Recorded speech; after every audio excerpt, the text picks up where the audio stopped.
कि केवल 11% लोग ही सरकार चुन सकते थे और उन्हें ही मतदान का अधिकार था। मोदी और शाह ने सत्ता में आने के बाद में कहा कि तुम नागरिक हो क्या ये बताना पड़ेगा, और अगर नागरिक नहीं हो तो क्या क्या नहीं मिलेगा, तुम्हें कोई सुविधा नहीं मिलेगी, राशन नहीं मिलेगा, आधार कार्ड नहीं मिलेगा, इवन पुलिस में जाके तुम कंप्लेंट नहीं कर सकते, न्यायालय में जाके एप्लीकेशन नहीं लगा सकते, क्योंकि मतदान का अधिकार ही नहीं है। तुम मतदाता ही नहीं हो, तुम नागरिक नहीं हो, तो तुम्हें कुछ नहीं मिलेगा। तर ज्यांना मतदानाचा अधिकार नाही ते कोणीच नाही, म्हणजे मातृभूमीच नाही। मग या स्वातंत्र्याच्या पूर्वी जेव्हा 89% लोकांना मतदानाचा अधिकार नव्हता, त्या सगळ्यांनाच मातृभूमी नव्हती। बाबासाहेब आंबेडकरांनी संविधानामध्ये सगळ्यांना मतदानाचा अधिकार देऊन मातृभूमी दिलेली आहे भारतरावाची। हे पुण्यवाडी त्यांनी समजून घेणार आहे का, आदिवासी समजून घेणार आहे का?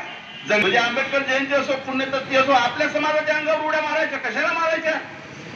काय घवड मिळालं होतं? टाटा बिर्लाची औलाद होतो का आम्ही? आम्हाला खूप मोठी फॅक्टरी आणि इंडस्ट्री मिळाल्या, बापरे बापरे बापरे बापरे। आणि तुम्हालाही आरक्षण दिलं, मग तुम्ही तेवढी प्रगती काय करून घेत नाही? तुम्ही दुल्ला दुल्ला म्हणून अनुवादाच्या मागे नाचाल आणि तुम्ही शिक्षणाची कास धरणार नाही, याला काय आंबेडकरी समाज तुमच्या घरी येऊन का पाठी पुस्तकं वाटणार आहे का? अरे स्वातंत्र्याचा अधिकार देताना शिक्षणाचा अधिकार तुम्हाला दिला ना, आणि काय दिलं बाबासाहेब आंबेडकरांनी? अरे ज्या आदिवासीला लंगोटी लावून जंगलामध्ये फिरावं लागत होतं, त्या आदिवासीचा मुख्यमंत्री शिबू सोरेन नावाचा माणूस एका राज्याचा मुख्यमंत्री बनतो। अरे कुणाची कृपा रे? जर बाबासाहेब आंबेडकरांनी राजनैतिक आरक्षण आणि त्या माध्यमातून तुम्हाला पुढे जाण्याची संधी दिली नसती, तर तुमच्या चेहऱ्यावर मुतणारे हे लोक त्यांच्या छाताडावर बसून तुमचीच आदिवासीबाई मुर्मू ही राष्ट्रपती झाली असती का? मनुस्मृती तर म्हणते की बिलकुल नाही, घुसण्यासाठी मुसलमानांना मनाई करण्यात येत आहे, त्यांच्या चेहऱ्यावर त्यांना मारण्याची धमकी देण्यात येत आहे। तरीही तुमच्याकडे संविधान नावाचं एक शस्त्र आहे की तुम्ही त्यांना जबाब देऊ शकता, त्यांच्या विरोधात FIR दाखल करू शकता, त्यांच्या विरोधात न्यायालयात जाऊ शकता। काय दिलं बाबासाहेब आंबेडकरांनी हेही आपण नीट समजून घेतलं पाहिजे। जेव्हा बाबासाहेब आंबेडकर संविधान लिहायला बसले आणि 26 नोव्हेंबर 1949 ला जेव्हा संविधान पूर्ण झालं आणि 51 ला 50 ला जेव्हा संविधान पूर्ण देशाला लोकांप्रती अर्पण करण्यात आलं, तब बाबासाहेब आंबेडकर जी ने एक बात कही थी, मैं जैसा चाह रहा था वैसा ये संविधान नहीं है, मैं जैसा चाह रहा था वैसा ये संविधान नहीं है। क्योंकि बाबा साहब आंबेडकर जी ने जिन कलमों को, जिन आर्टिकल्स को संविधान में मूलाधिकार के रूप में डालना चाहा था, ऐसे लगभग 3000 के करीब आर्टिकल बाबा साहब आंबेडकर नहीं डाल सके संविधान में। क्यों नहीं डाल सके? क्योंकि बाबा साहब आंबेडकर तब भी अपनी मजबूरी दिखाते हैं कि मैं इसलिए मजबूर हूं, ये इसलिए नहीं डाल सकता हूं कि मैं मसूदा समिति का अध्यक्ष जरूर हूं, लेकिन मैं जो भी ड्राफ्ट करता हूं इसे मंजूर करने की शक्ति 3 लोगों के हाथ में। राजनीतिक संघर्ष नीट करतं का या समाजाला, बहुजन समाजाला, ज्याच्यासाठी तो महामानव राबला, कोणी संविधान लिहायला 68 बॅरिस्टर होते भारतामध्ये, एक नव्हते। बाबासाहेब आंबेडकर नावाचा एकटा बॅरिस्टर नव्हता या देशामध्ये, 68 बॅरिस्टर होते भारतामध्ये त्यावेळेस।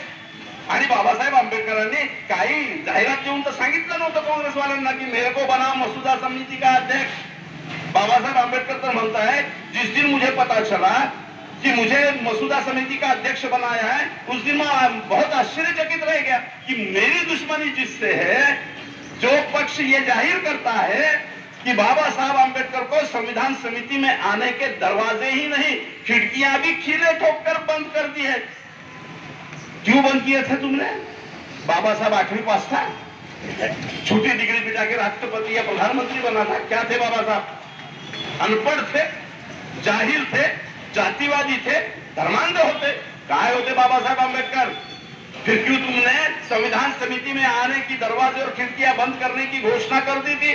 क्यों? क्या तुम्हें पता था दुनिया के बेहतरीन बुद्धिवंत में, दुनिया के बेहतरीन लॉयर्स में, दुनिया के बेहतरीन इकोनॉमिस्ट में, दुनिया के बेहतरीन सोशलिस्ट में अव्वल नंबर का ये डॉक्टर बाबा साहब आंबेडकर है। अगर ये संविधान समिति में जाएगा तो ऐसा संविधान बनाएगा कि हमारी पूरी व्यवस्था ही तहस नहस कर देगा। इस डर से तुमने बाबा साहब आंबेडकर को कहा। उसके जगह अगर 10वीं पास में श्रम रहता उतनी राजनीतिक पोजीशन का तो आप फौरन ले लिए रहते उस वक्त।